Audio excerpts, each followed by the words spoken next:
Read all about it. Get your copies while they last. Stop the presses. And now for something completely different.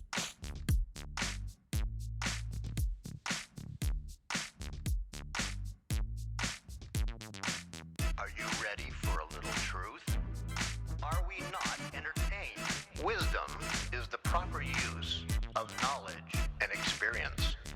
There are no safe spaces here. The truth shall make you free. It's showtime! So you want the truth, but can you handle the truth? Well, here's another fine mess you've gotten us into. Now that's entertainment. Enlighten me a little. What you say is quite logical. And what did we learn? Prepare yourself for a little sensory overload. I came here for the truth. 47 years ago, stand by the roll show intro. Roll show intro in 3, 2, 1, go. This is the Craig L. Hayes Show. Hello, America, family, friends, listeners, all around this planet we call home. This is the Craig L. Hayes Show, and I am Craig L. Hayes. Today's date is the 14th of June, 2024. And we're going to continue on with our discussion on the Constitution and the Bill of Rights. Today, we have now gone through 8 of the amendments. We're going on to the 9th Amendment. I may have got that wrong on my last podcast, but this is what we're doing. We're on to the 9th Amendment to our United States Constitution. We're going to read it first, all the way through, and then we will come back and take it apart a little bit at a time to discuss different parts and aspects of it. 9th Amendment reads as follows: the enumeration in the Constitution of certain rights shall not be construed to deny or disparage others retained by the people. It's a short one, but very important, very powerful. The enumeration in the Constitution of certain rights. In other words, these previous 8 Bill of Rights that we have talked about shall not be construed to deny or disparage others retained by the people. All our founding fathers were doing with this simple amendment was this. They had gotten together and figured out all the violations of human rights, God-given rights, the rights of man, that everybody is blessed with from their God, but denied by governments. They were coming together and trying to say, what we're going to do is list all the rights.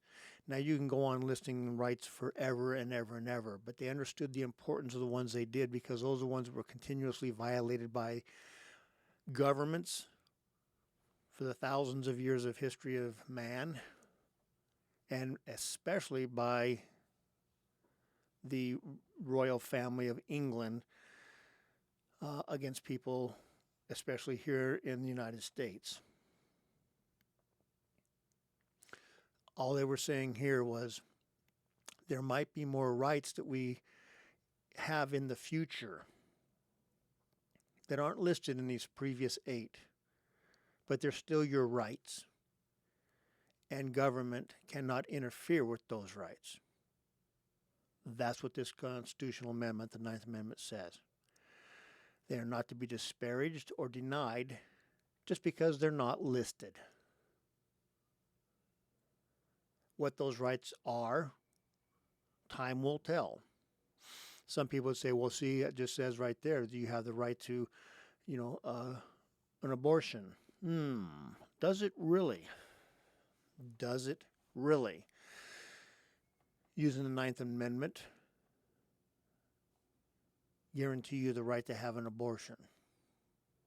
Even though that's not the amendment that they used back in 1973 to say that their constitutional right to abortion is there within the Constitution. Never was. It's always a 14th Amendment. It's always this amendment, always that amendment, whatever you want to say. But it was not the 9th Amendment. It wasn't an amendment placed within our Constitution that said you do have a right to this abortion. Because had they decided to use this 9th Amendment in saying this, I would have countered by saying, okay, well, if we're going to put this into the Constitution using the 9th Amendment, then we are going to take and enforce the constitutional rights guaranteed under the 4th, 5th, 1st, 2nd, whatever rights you want to start naming, especially due process and the right to take someone's life under due process, and use those in protection of the baby not yet born. Does the Constitution not apply to a person who is not yet breathing air? We only seem to want to take and guarantee that it only applies to the mother where the baby is inside, that the baby is inside. But doesn't that baby have constitutional rights too? The right to a trial, to know what crime it has committed, to go through due process and show why whatever crime it has committed, that it should be worthy of death? No, we don't look at it that way, do we? I do. I absolutely do. I absolutely look at that baby has every right to every amendment of the Constitution, as we do, just because we're breathing air and that little fetus or baby, yet unborn, is not breathing air. It has a brain, it has a heart, it has feelings, it has pain sensors, it has everything we have. It's just not breathing air. And to sit there and say we're going to use a constitutional amendment such as the 9th to guarantee a woman's right to take that life of that baby is an aberration of the law for an abortion.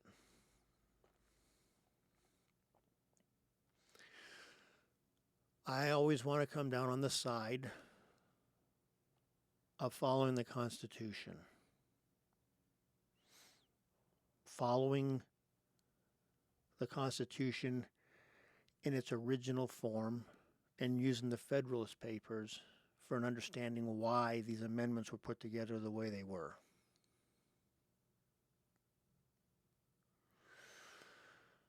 So, as we look at the 9th Amendment, what other rights can we sit there and say that man eventually could have? I don't know.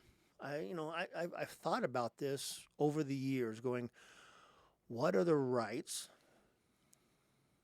were they protecting of ours? What rights do we have given to us by God that we are not exercising today? Because I don't know what those would be. They were pretty thorough in the first 8 amendments of the Constitution in describing what rights you have.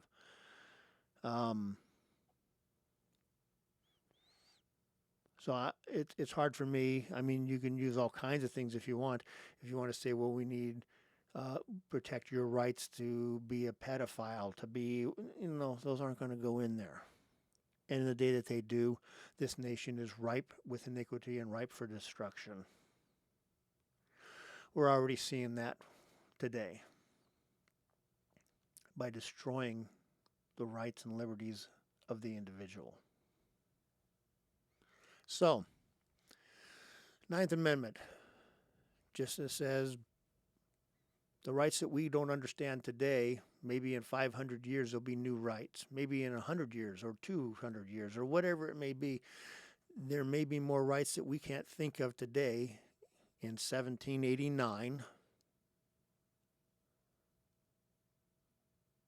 that need to be listed eventually. But They're not listed, but they're still your rights. That's all they're saying. And government doesn't have a right to interfere with those. Our founding fathers were the smartest people God ever put on earth. James Madison writing the Constitution, Jefferson writing the Declaration of Independence, and all the people contributing to the Constitution and the Declaration of Independence surpass anybody and everybody in any government agency or elected capacity that's here today, almost 250 years later. Our founding fathers deserve so much more than what they're getting today. People who speak out against them because they own slaves. Yeah, well, they own slaves. That was 200 and something years ago. Get over it. Look what they've created today. Look what the situations that we have today. Look at the prosperity this nation has had. Look at the liberties that we've had. No other nation in the history of Earth has anybody, any civilization, had this kind of liberty, freedom, power, prestige, wealth bestowed upon it by God. And what are we doing with it? Well, look what we're doing with it. Destroying our political enemies, using the government created to protect our rights. The Democrats use the law, use the Constitution to destroy the law, destroy the Constitution and their political enemies. Evil, evil, evil, disgusting Democrat Party. Well, Craig, tell me how you really feel. I think I just did. Anyhow, Ninth Amendment. You have more rights than are just listed. And government can't interfere, deny, or disparage it. You retain the rights as a citizen of the United States. We're going to go on to the 10th Amendment later. And it talks about the states holding on to their constitutional rights. Boy, has that been destroyed. Man, has the federal government just run roughshod. They didn't even have to run roughshod. We're going to talk a lot more about that. And when we start talking about it, I may get my blood pressure up a little again, just on what has been done to the states by a certain group of people around 1913 with Woodrow Wilson, one of the most evil presidents we've ever had besides Franklin Delano Roosevelt and others. Anyways, that is the Ninth Amendment. Hold on to your rights. Do not let them be infringed on. Do not let them be violated. Exercise your rights every chance you have, first by knowing what your rights are. Anyways, this is the Craig L. Hayes Show. I am Craig L. Hayes, and looking forward to having you listen to the next podcast. Until then, we'll catch you later.